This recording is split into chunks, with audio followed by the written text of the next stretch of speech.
Alright, what's up, you guys? Welcome to another Shark News Extra episode. As today, I wanted to revisit a line which is technically one of my favorite lines to talk about, which is none other than Monster Force by Fresh Monkey Fiction. And in this video, we're going to be talking about Season 1 figures because since we are in the month of October and Halloween spirits are roaming around the air, I figured what better way than to talk about all these cool looking action figures, kind of to give it the Halloween spirits because the design of these characters are just so well put together. And on top of that, based on reviews and based on people who have ordered these figures, they have shared their utmost appreciation and respect for the company for their quality, for their designs, and just the articulation as well. And even though the only setback or drawbacks to this entire line is the amount of time it takes for the figures to be released, at least they are slowly building momentum and coming out. But based on those who have these figures have stated that they are very impressed and it's been getting nothing but positive feedback. So with that being said, let's go ahead and take a look at I guess season 1 figures, and I might miss a couple in here, so I'll be sure to probably talk about them in a later video. But let's go ahead and take a look at Count Dracula. So Count Dracula is basically straightforward. Nice looking Dracula figure. Love the vest. Love the whole Transylvania style.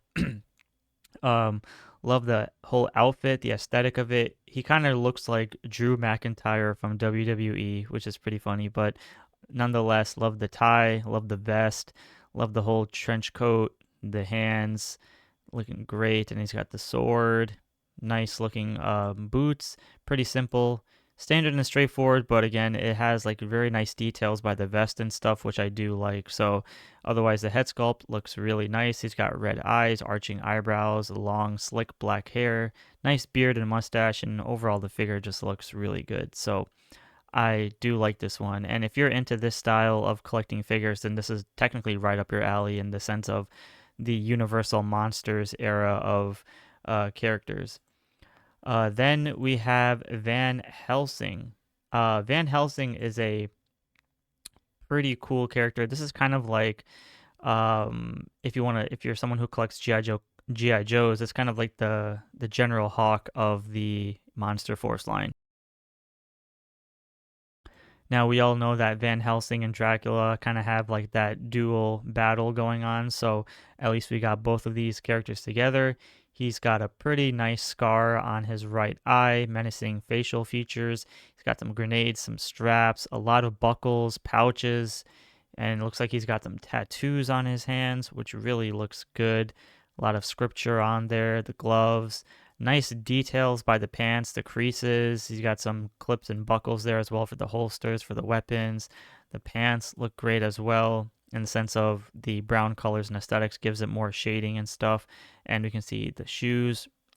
Yeah, otherwise, this is another great addition. And I love the hairstyle. It's very simplistic, nothing too crazy in design. So I do appreciate this figure as well. So this is another great one to have if you want to world build the whole Dracula and Van Helsing storyline, if that's something in your preferred taste. However, there is also an exclusive figure which has Van Helsing in his military outfit. So if that's something in your I don't know, collecting needs in the military portion of it, part of the Phantom Corps, then that's really up to you. But this is basically Commander Van Helsing unscarred, and yeah, really nice looking character or figure. Then we have. I'll skip over this one real quickly and go straight to the Forgotten King, just because this is probably my favorite figure of the entire Monster Force Season 1. And I love the whole Egyptian um, style looking of this figure. I mean, even though the whole costume or aesthetic is really just all white, very similar to Count Dracula, but at the same time, he's like it's detailed very well because you can see subtle creases within the torsos and whatnot. But again, the real highlight of this entire figure is just that Egyptian godlike mask and gives it a whole Anubis style feel to it, which I really do like. And I'm sure there's probably like some hieroglyphics aesthetics into the staff, which has a nice skull, a whole mummified version of it, which looks really cool with some blues and golds and nice sculpting details on the staff as well. So yeah, even the helmet again, just look at the blues, the golds, the nice intricate design to it gives it a very nice feel to it. So I want to pre-order this figure and I probably will at some point. So um, I'll enjoy collecting that one. Um, but then we have some of the other figures which can be considered like army builders. So this one is Sleepwalker Crimson Moon Division. And we know that there is a Crimson Moon Division coming out soon, but let's talk about this particular one. What I love about these is it has like a gas mask and gives that whole old school war vibes to it with its outfits of the button jackets and the I guess you can say the helmet style.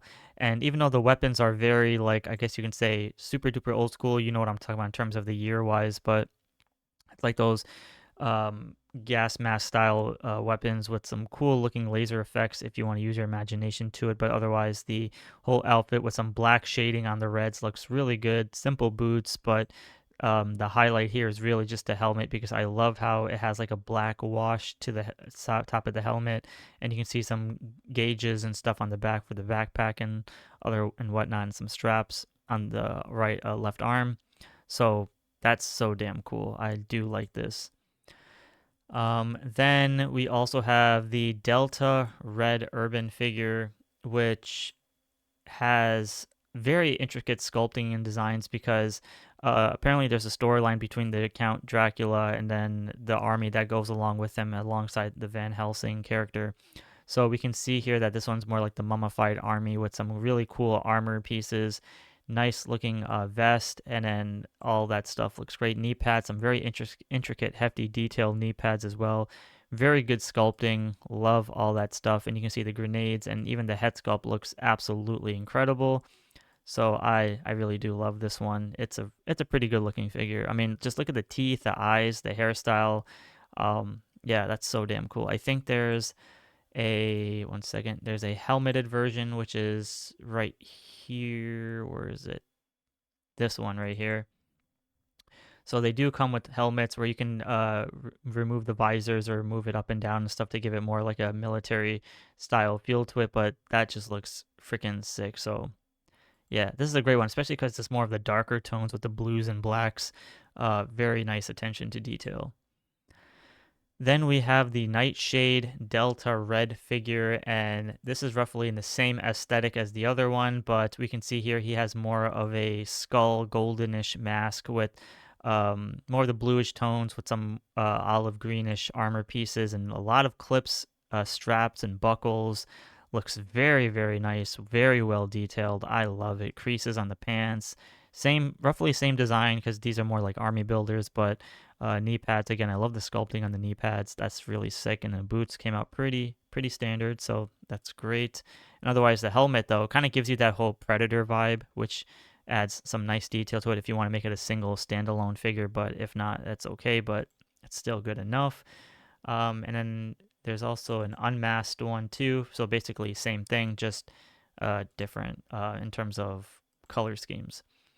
Then we have the Nocturnal Delta Red figures, and this one is the same thing, but we have more of a different color scheme, whereas it has the red skull deco on top of the faceplate, and then got some red trims on the shoulder pads, more of the green, olive greenish colors, and more in the maroonish to kind of give it that same red Delta as with the guns in the holsters and roughly same sculpting and designs from the bottom half. But yeah, if you want to have like different troop building in the sense of color schemes of reds and blues, then yeah, that freaking looks incredible. So I think there's an alternate head sculpt here somewhere.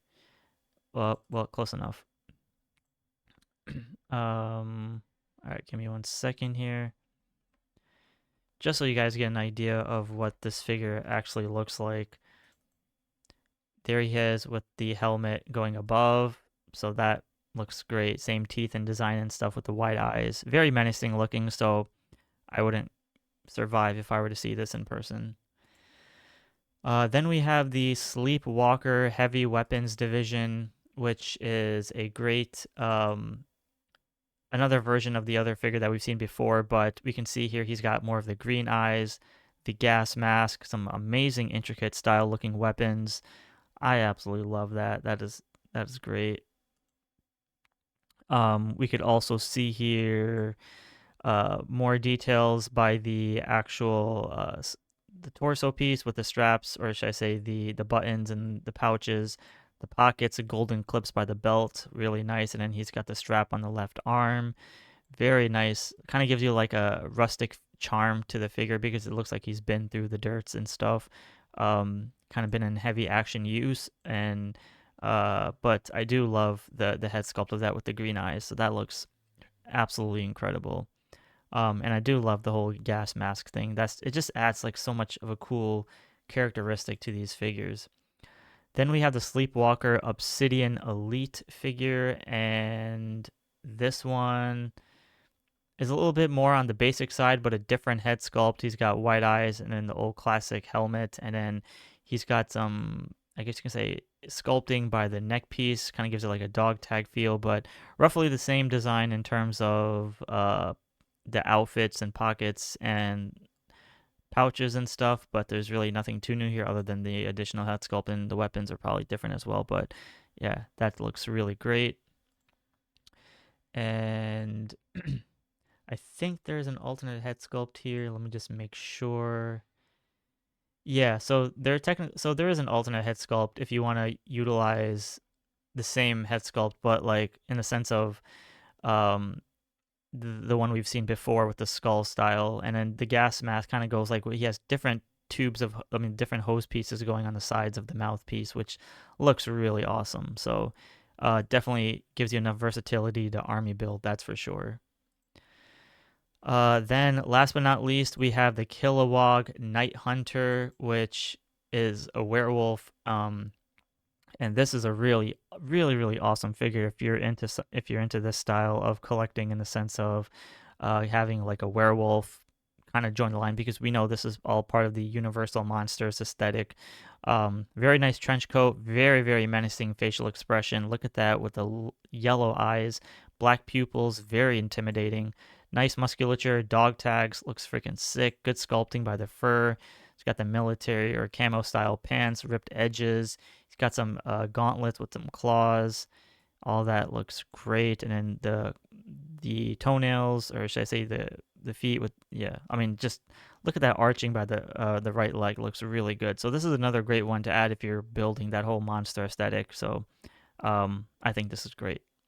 So with that being said, that was pretty much the Monster Force Season 1 figures, and this is a great one to start off the Halloween spirits. So thank you all for watching. Stay tuned for part 2, as I will do Season 2 figures, and let me know in the comments below which figures you like, and I'll talk to you all in the next episode, and the link will be in the description below, as they are available for pre-order on the Fresh Monkey Fiction website and Big Bad Toy Store.